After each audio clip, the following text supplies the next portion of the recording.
قرآنه الحميد সকলে জবান খুলে করে আউযু বিল্লাহি মিনাশ শাইতানির রাজীম। আউযু বিল্লাহি বিসমিল্লাহির রহমানির রহিম। বললে গুনাহ হবে না? মুহাব্বত করেন বিসমিল্লাহির রহমানির রহিম।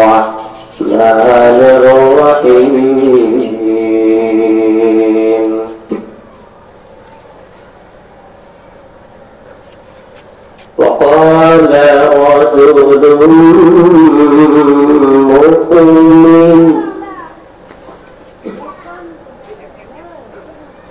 من آل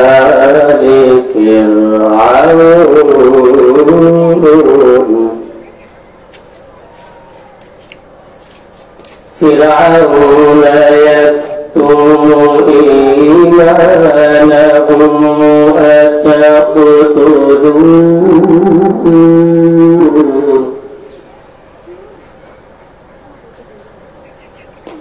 أتقتلون رجلا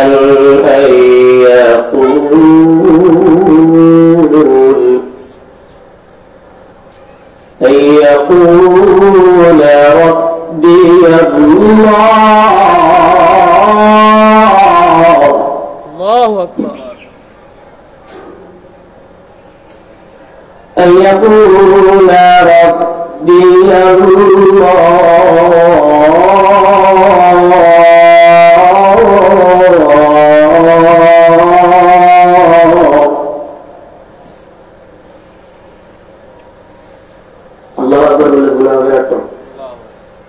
ইসলামের সংখ্যা সবসময় কাফেরদের তুলনায় কম, ঠিক না? ঠিক সবাই আমার দিকে দেখা করতে, ঠিক না? ঠিক। কিন্তু ইমানি শক্তি বেশি, ইমানি শক্তি বেশি। চিৎকার করে এখানে যারা আছেন সকলে ধরে আওয়াজ দিতে পারবো তো ইনশাআল্লাহ। দেখুন কার ইমানি শক্তি তত বেশি।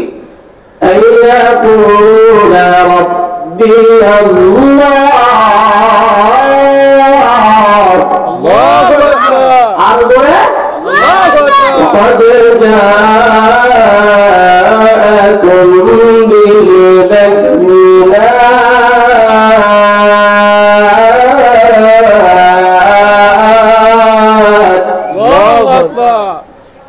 صدق الله مولانا العظيم وصدق رسوله النبي الكريم.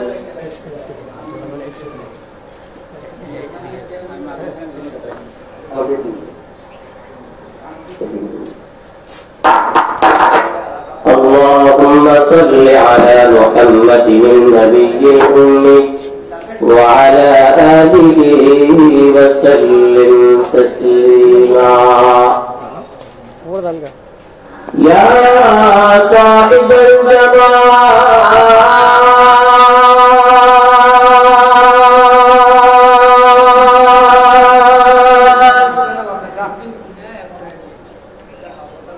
ويا سيد الأشعار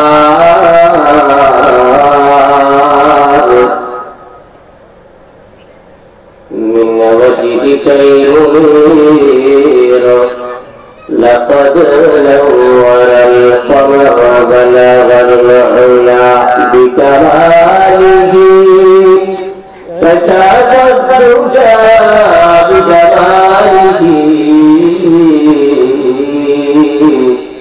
حسنت جميع خصاله صلوا عليه وآله. نفس الفداء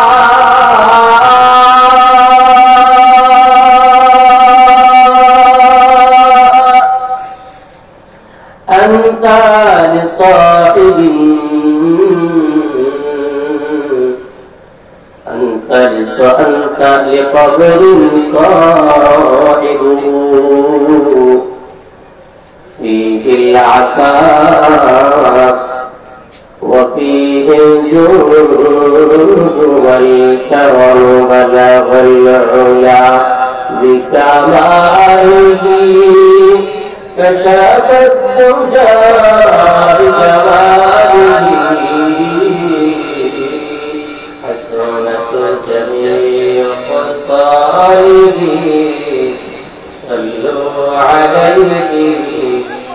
لا إله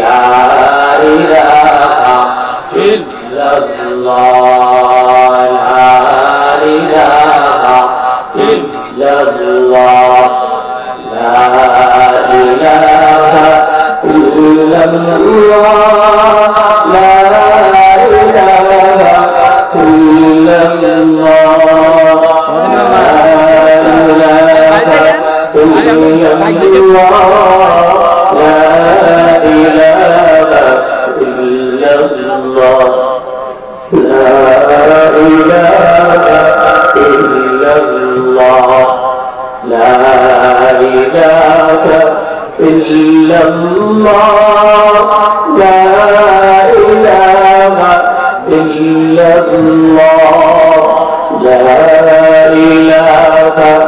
إلا الله لا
إله إلا الله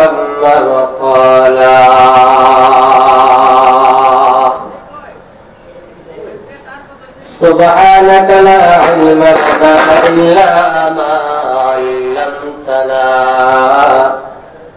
إنك أنت العليم الحكيم الحمد لله নারায়ে তাকবীর আল্লাহু আকবার বলিয়া পাটোয়ারি বাড়ি জামে মসজিদের উদ্যোগে 64তম বার্ষিক ওয়াজ দুয়ার মাহফিল 15 ডিসেম্বর রবিবার আজকের মাহফিলের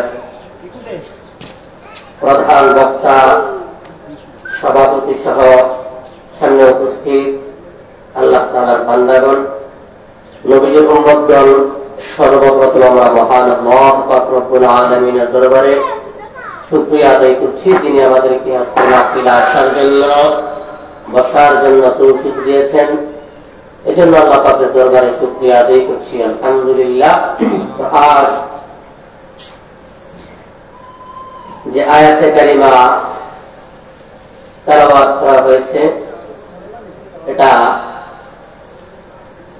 24 নম্বর পারা 9 নম্বর পৃষ্ঠা 4, 5, 6, 7, 8 এই 9 নম্বর লাইনে সূরাতুল মুকমিনুন একটা হলো সূরাতুল মুকমিনুন 18 পারা সেটা না 24 পারা যেটা সূরা মুকমিনের 28 নম্বর আয়াতের মধ্যে আল্লাহ তাআলা সুন্দর কথা বললেন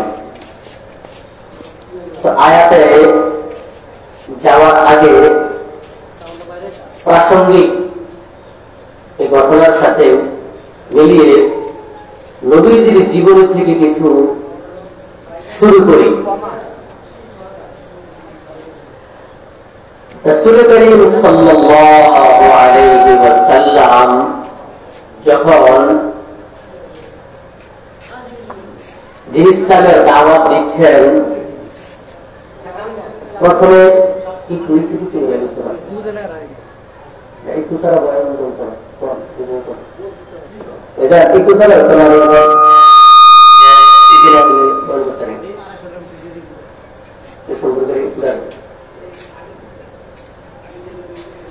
তাহলে ইসলামের নবীজি শুরু করেছিলেন প্রথমে অল্প করে, এরপর এমন একটা সময় আসলো নবীজি ইসলামের দাওয়াত খোলাখুলি ভাবে দিচ্ছেন। নবীজি ইসলামের দাওয়াত খোলাখুলি দিচ্ছেন, কাফেরদের সহ্য করো না। কি রে মুহাম্মদ সাল্লাল্লাহু আলাইহি ওয়াসাল্লাম একা ছিল, 2 জন 3 জন 5 জন 10 জন 50 জন 100 জন করে সে যখন প্রকাশ্যে ইসলামের দাওয়াতে কইজা তো বড় হয়ে গেছে। নাউজুবিল্লাহ। কি কথা কইজা কারা করে কাফেররা, কারা কাফেররা বড়, নবীজির কইজা বড়। আর নবীজির কইজা তো বড় হবেই, নবীজির কইজা বড় না হলে কাফের কইজা বড় হবে। তো কাফেররা বলতেছে না, মুহাম্মদ সাল্লাল্লাহু আলাইহি ওয়াসাল্লামকে এমন মায়ের দিব, সারা জীবনের জন্য পঙ্গু করে ফেলবো, যেমনি করে মামুনুল হক সাহেবকে মায়ের দিয়ে পঙ্গু করে দিয়েছিল, যেন জীবনে আর কোন সরকারের বিরুদ্ধে কোনো কথা বলতে না পারে, ওই ভারতের মুজিবুদ্দিনের বিরুদ্ধে কথা বলতে না পারে। মামুনুল হক সাহেবকে যেভাবে দিয়েছিল, মনে করেন যে এইভাবে আবু জাহল বলতেছিল মুহাম্মদ সাল্লাল্লাহু আলাইহি ওয়াসাল্লামকে এমন মার দিব, জীবনের করে একদম শেষ করে দিব। তো তারা কি করলো? তারা শুরু করলো অত্যাচার নবীজির উপর। খুব মনোযোগ দিয়ে শুনলেন, মনোযোগ দিয়ে শুনলে অনেক কিছুই পাইবে, মনোযোগ না থাকলে মনোযোগ দিয়ে শুনবেন। আপনাদের জন্য সবচেয়ে বড় নিয়ামত, প্রতিদিন যদি বয়ান আপনারা মনোযোগ করে শুনবেন, অনেক শিখতে পারবে। ঠিক না ঠিক? এই জন্য অত্যাচার শুরু করলো নবীজির উপর। আমার নবীজি কাবা ঘরের হাতিমের মধ্যে দাঁড়ায় নামাজ পড়তেছে।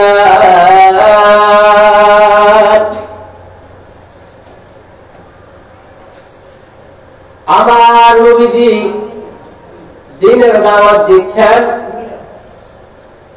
কিছু কিছু মানুষ নবীজির সুন্দর চেহারার মধ্যে থুতু নিক্ষেপ করতে লাগলো, নাউজুবিল্লাহ। আবার নবীজির পবিত্র শরীরের মধ্যে কেউ মাটি নিক্ষেপ করতে লাগলো, আবার কেউ নবীজির শরীরের মধ্যে আঘাত করতে লাগলো। নবীজি তারপরও দ্বীনের দাওয়াত দিয়ে যাচ্ছেন, দ্বীনের দাওয়াত দিয়ে যাচ্ছেন।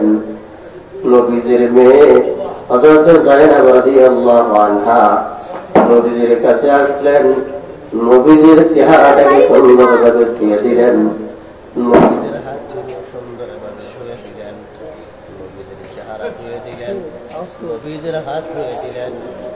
এরপর নবীজি যায়েনব রাদিয়াল্লাহু আনহাকে বলতেছে, হে আম্মা, মনে করিও না তোমার বাবা হেরে যাবে, মনে করিও না তোমার বাবা লাঞ্ছিত হবে। এমন একদিন সময় আসবে, এমন একদিন সময় আসবে, তোমার বাবাকে আল্লাহ পাক ঠিকই বিজয়ী করে দিবে। তাদের কুদরতদারি বরকামান আনতা রব্বি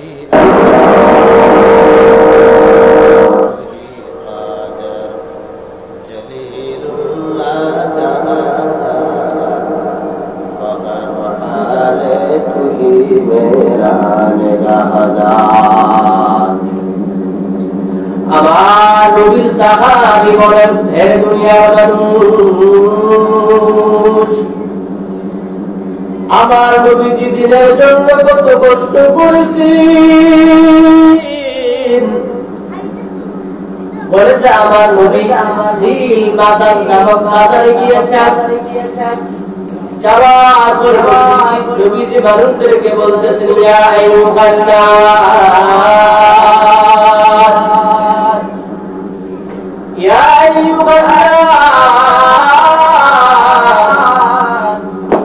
قولوا لا إله إلا الله لا إله إلا الله تفلحون আবার নবীজি বলতেছেন হে মানুষ কুলু তোমরা বলো লা ইলাহা ইল্লাল্লাহ লা ইলাহা ইল্লাল্লাহ বললে কি লাভ হবে বলে যে তুফলিহুন তোমরা সফলকাম হয়ে যাবে দুনিয়াতেও তোমরা সফলকাম হবে আখিরাতেও তোমাদের মুক্তির ঠিকানা মিলে যাবে আমার নবীজি যখন এইভাবে দাওয়াত দিচ্ছেন একটা মুসলিম থেকে আমার নবীজিকে পাথর মারে আমার নবীজি পাথর খাওয়ার পরেও দিনের দাওয়াত বন্ধ করেন না নবীজি দিনের দাওয়াত দিচ্ছেন পিছন দিক থেকে পাথর লাগতেছে তারপরে নবীজি মানুষদেরকে বলতেছে ইয়া আইয়ুহান নাস কুলু লা ইলাহা ইল্লাল্লাহ তুফলিহুন মানুষ তোমরা লা ইলাহা ইল্লাল্লাহ বলো তাহলে আল্লাহ তাআলা তোমাদেরকে দুনিয়াতে শান্তি দিবেন আখিরাতে মুক্তির ব্যবস্থা করবে নবীজি দিক দিয়ে পাথর খাইতেছেন দিক দিয়ে দিনের দাওয়াত দিচ্ছেন এরপরে নবীর সাহাবী হলেন নবীজি আরেকদিন জুল বাজার নামক বাজারের মধ্যে গিয়ে বলতেছেন ইয়া আইয়ুহান নাস কুলু লা ইলাহা ইল্লাল্লাহ তুফলিহুন কি কথা না ভাই দুইটা টাকা চাই তোমরা না চলে এমন এত ডিস্টার্ব সাউন্ডটা ক্লিয়ার করে নিতে সুন্দর করে লাইট জ্বালান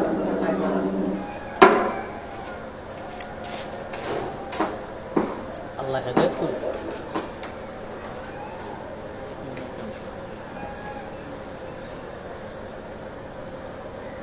দ্রুত দ্রুত তাড়াতাড়ি করুন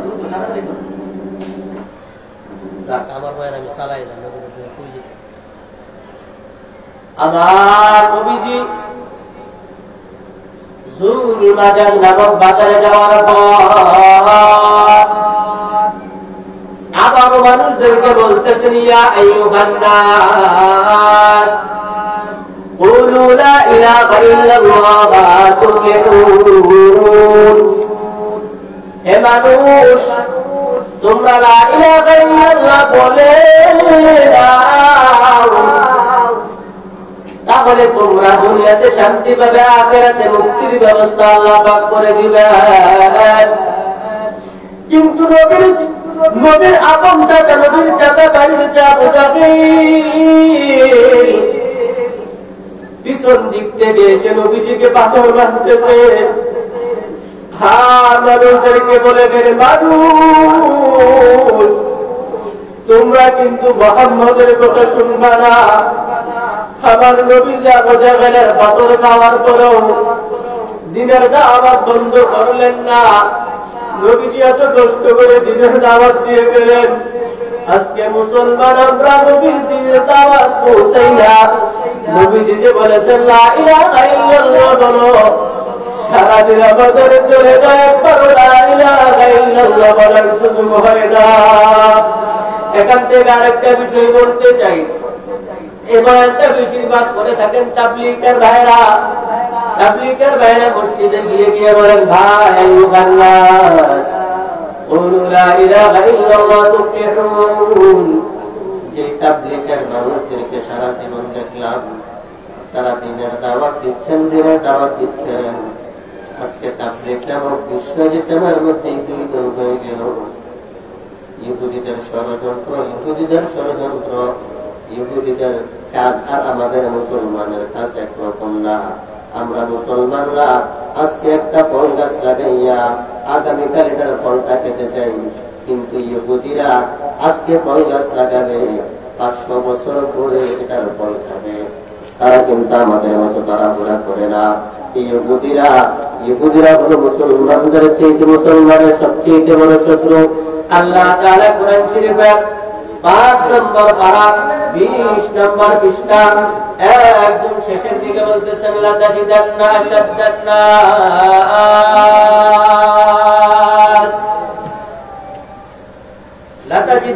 আশাদ্দান্নাস আদাওয়াতাল লিল্লাযীনা আমানুল ইয়াহুদ। আল্লাহ তাআলা বলেন, হে আমার মুসলমান বান্দারা, কাল গুনে শুনিরা, দুনিয়াতে অনেক মানুষ আছে মুসলমান, ইহুদি, খ্রিস্টান, বৌদ্ধ, নাসারা, হিন্দু। মুসলমানরা তোরা বলি আমার আদরের বান্দা, আমার নবীর আদরের উম্মত। তোদেরকে আমি একটা কঠিন, একটা সবচেয়ে উত্তম কথা বলে রাখি, উপকারী কথা বলে রাখি। তোরা যখন দুনিয়াতে চলাফেরা করবি, সাবধান, ইহুদিদের সাথে তোরা কখনো মিলবি না, কারণ ইহুদিরা হলো মুসলমানের সবচেয়ে বড় শত্রু। এই যে ইহুদিরা ষড়যন্ত্র করে তাবলীগের মধ্যে মাওলানা সাআদ সাহেবকে তারা যেভাবে হোক রাজি করাইয়া কোরআন হাদিসের বিরুদ্ধে কথা বলাইয়া দিছে। এখন সাআদ সাহেব উনার জায়গার মধ্যে আছেন। ইহুদিরা এমন ষড়যন্ত্র করেছে, এমন ষড়যন্ত্র করেছে, তারা মুসলমানদেরকে মারার প্রয়োজন হয় না, বরং মুসলমানের মধ্যে মারামারি লাগাইয়া দিছে। মুসলমান এখন নিজেরা মারামারি করতেছে। এটা হলো ইহুদিদের ষড়যন্ত্র রে ভাই। এই সারা দুনিয়ার তাবলীগের মানুষ, আমি আপনাদের হাতে ধরবো, আপনাদের পায়ে ধরে বলবো, তাবলীগ শত শত বছর ধরে চলে আসছে।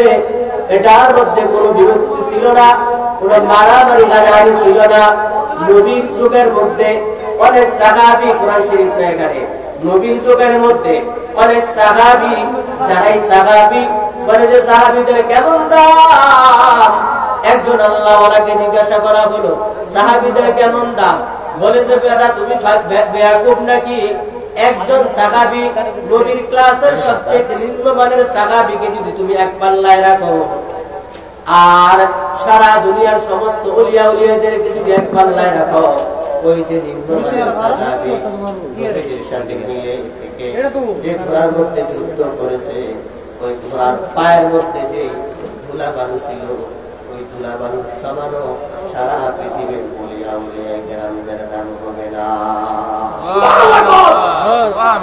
আর সুবহানাল্লাহ, সুবহানাল্লাহ। উকবা ইখতিয়া কাহলারা কার দুনিয়া ইখতিয়া। এ ভাই, মন ভালো লাগে না? সাউন্ডটা দেন না কেন? সাউন্ড হইতে আছে, আপনি কইবেন না। ভিতরে সাউন্ড কই? আরে আস্তে কথা বলেন, এর মাইক দিয়ে আপনি কইবেন নাকি? আমরা এটা আসছে তো বড় তো এখানে শুধু এই জায়গাতে বিভিন্ন জায়গায় যায়, ভিতরে কোনো সাউন্ড নাই। ভিতরে সাউন্ড দেন না, আমরা মাইক্রো লগা লাগেন না কি? ভিতরে সাউন্ড কই? আরে এটা সাউন্ড দিলেন, একটু সাউন্ড দিলেন, এই সাউন্ডটা দেন। আরে কোথায় একের মাইক দিয়ে শুরু করে দিয়েছেন, মাইক দিয়ে বলতে আপনাদের স্বাভাবিক বিষয় না কি? আসছে ভিতরে সাউন্ড না হইলে বক্তব্য আসতে পারবে। আল্লাহ আগে আমার হাতে কি, আমি ঠিক নেই, আপনারা ঠিক আছে। আরে ভাই, যে কথা আমি বলতেছিলাম, তাবলীগের মধ্যে দুই দল করেছে, এটা হলো ইহুদিদের ষড়যন্ত্র। রে ভাই,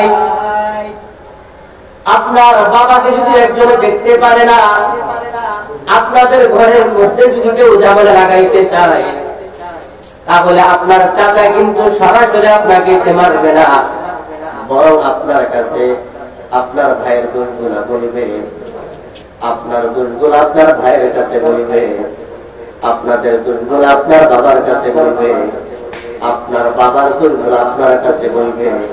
এভাবে বলে কিন্তু আপনার চাচা আপনাদের মধ্যে মারামারি লাগাইয়া দেবে, নিজেদের মধ্যে মারামারি লাগাইয়া দিবে। তদ্রুপভাবে ইহুদিরা কিন্তু ষড়যন্ত্র করে মুসলমানদেরকে সে সরাসরি মারবে না, তারা কিন্তু মুসলমানের মধ্যে এমন এক অবস্থা তৈরি করে দিয়েছে যে মুসলমান নিজেরা মারামারি করতে করতে জাহান্নামের দিকে আগায়া যাচ্ছে। হাকিকতে সে দুনিয়া বে খবর হায়, দুনিয়া কি নুমাইশ পর নজর হায়। গোয়াম कि अज दुनिया जुदा बात बगर कारे के बाशी खुदाबाद। जय जगदा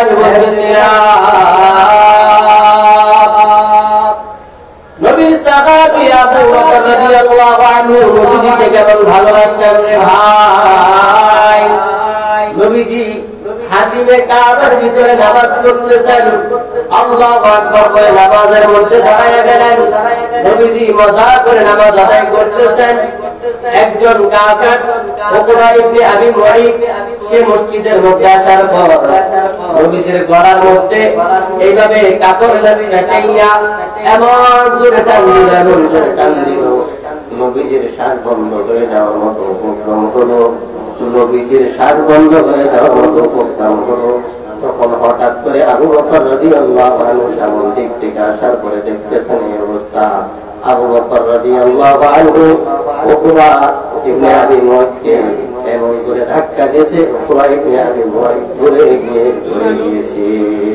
এখন আমি মুসলমানদেরকে বলতে চাই, হে মুসলমান, আবু বকরের বংশধর এখন জীবিত, ওমর রাদিয়াল্লাহু আনহুর বংশধর এখন জীবিত, আমার নবীর বংশধর এখন জীবিত।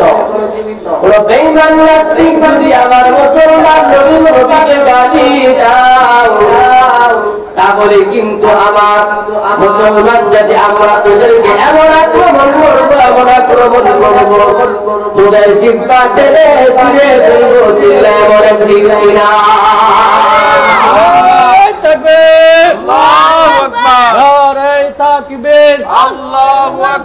ইসলামের শত্রুরা হুশিয়ার সাবধান, আল্লাহ রাসূলের শত্রুরা হুশিয়ার সাবধান।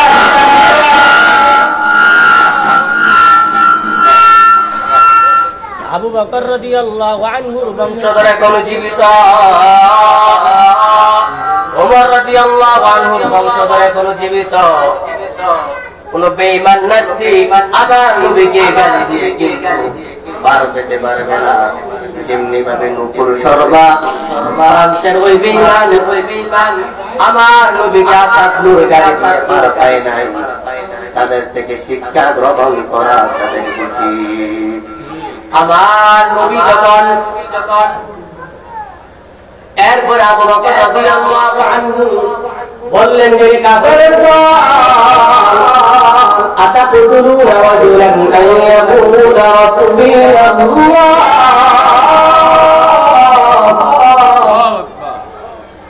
আবু বকর রাদিয়াল্লাহু আনহু এই কথাটা বলেছিলেন, আল্লাহ পাক উল্লেখ করে দিলেন 24 নম্বর পারার 9 নম্বর পৃষ্ঠা 4, 5, 6, 7, 8, 9 লাইনের মধ্যে সূরাতুল মুমিনুন 28 নম্বর আয়াতের মধ্যে আল্লাহ পাক বলেন, ওয়াকালা রাজুলুন মুমিন من آل فرعون يدعون عباده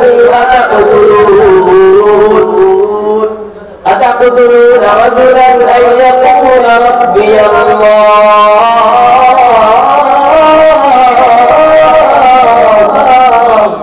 وقد جاءكم بالبينات من ربكم। আবু বকর রাদিয়াল্লাহু আনহুর কথাকে নবীজি এইভাবে আল্লাহ তাআলা কথাটা করেন সুবহানাল্লাহ উঠে দিলেন। ফেরাউনের আলোচনা যেহেতু এসেছে, ফেরাউন একদিন হামানকে বলতেছে, হামান এই কথাটাকে আল্লাহ পাক বলেন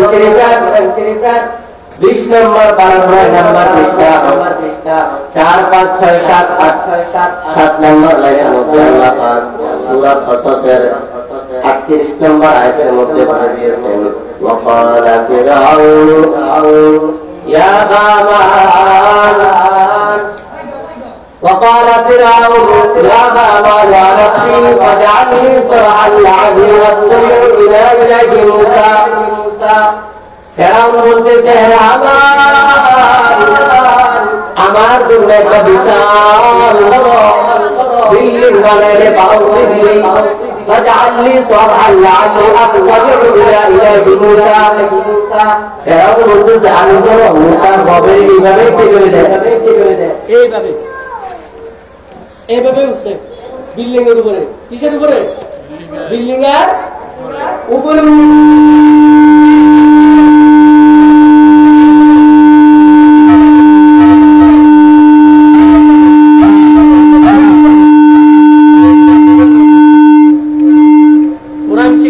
বাস্তব নমুনাটা আপনাদেরকে দেখাই দিলাম আলহামদুলিল্লাহ বলবেন না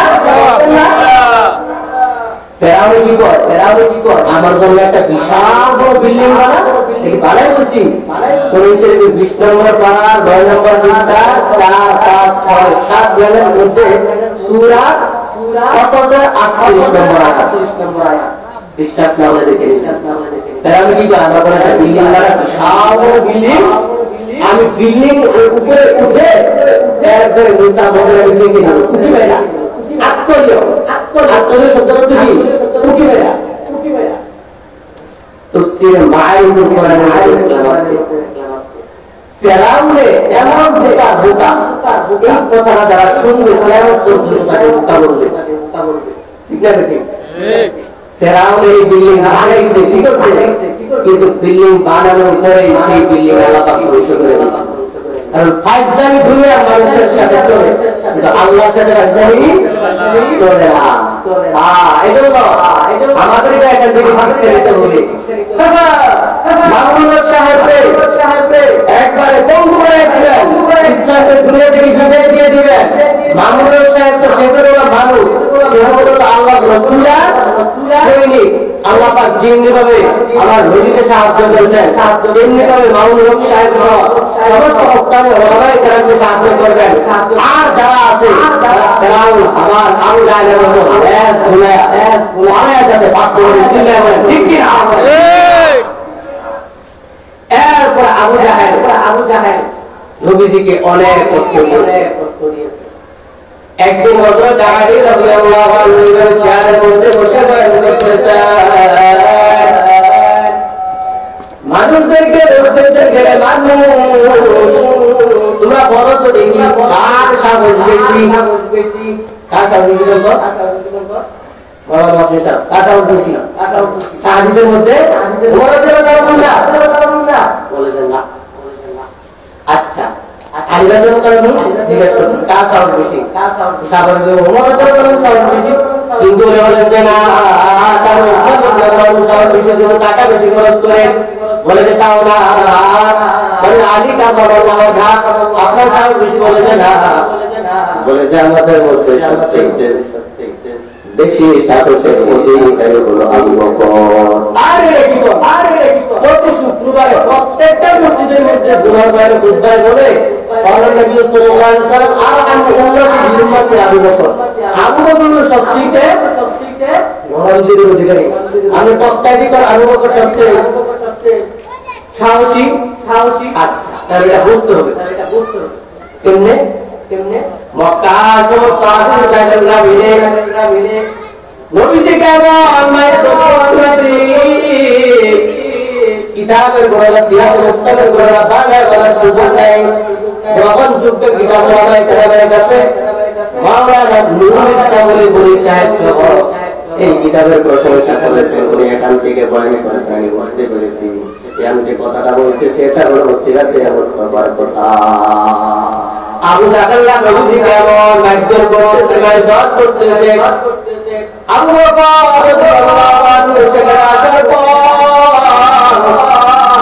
একজনকে এইভাবে ঘুষি দিছে আরেকজনকে আরেকভাবে ঘুষি দিছে ঘুষি দেওয়ার পর অনেকবার নবীজিকে মারতেছে আবু বকর একাই তাদেরকে মেরে নবীজিকে সরাইয়া দিলেন আলী রাদিয়াল্লাহু আনহু বলেন আমরা একজনও সাহস করতে পারি না এই নবীজিকে বাঁচানোর জন্য আবু বকরের সাহস কম বেশি আবু বকর কইতেন না আউলিয়া রাগারে খোদা কতিয়া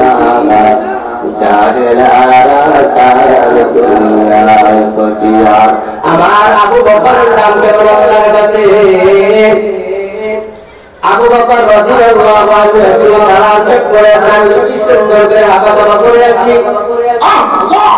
আবু বকর রাদিয়াল্লাহু আনহু সালাম চেক করে আছে, সালাম চট জিবরাইল আমিন নবীর কাছে আসার পর জিবরাইল সালাম চট করে আছে। নবীজি বলতেছে কি জিবরাইল তুমি না ফেরেশতা তুমি কেন সালাম চট করলা? বলে যে ইয়া রাসূলুল্লাহ আমি জিবরাইল আমি জিবরাইল মিকাইল ইসরাফিল আজরাইল আল্লাহ তাআলার যত ফেরেশতা আছে সমস্ত ফেরেশতারা আজকে সালার চট করেছি। বলে যে ব্যাপারটা বুঝলাম না, তোমরা ফেরেশতারা কেন সালার চট করলা? বলে যে আল্লাহ তাআলা আমাদেরকে বলে দিয়েছেন আমার কলিজার টুকরা আমার নবীজির কলিজার টুকরা আবু বকর রাদিয়াল্লাহু আনহু আল্লাহ তাআলার কান করতে বলি আবু বকর রাদিয়াল্লাহু আনহু আল্লাহ তাআলার কান করতে বলি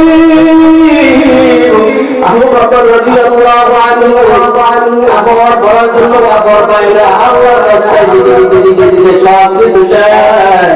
আবু বকর রাদিয়াল্লাহু আনহু আজকে সালাম চট করেছে। আল্লাহ তাআলা আমাদেরকে বলে দিয়েছেন আমার পরিবার টুকরা আমার ওই পরিবার টুকরা যেহেতু সালাম চট করেছে এজন্য ফেরেশতারা সমস্ত কোটি ফেরেশতারা তোমরাও আমার আবু বকরের সাথে তাল মিলাই সালাম চট করে থাকো। সুবহানাল্লাহ। আবু বকরের দাম আছে, আবু বকর রাদিয়াল্লাহু আনহু কাফেরদেরকে মেরে কাফেরদেরকে দাঁড়ায়া দিলেন। আলী রাদিয়াল্লাহু তাআলা বলতেছেন এবার তোমরা বুঝছো নি কারটা বুঝবে যে আমরা বুঝছি। আলী রাদিয়াল্লাহু আনহু আল্লাহর কসম খাওয়ার পর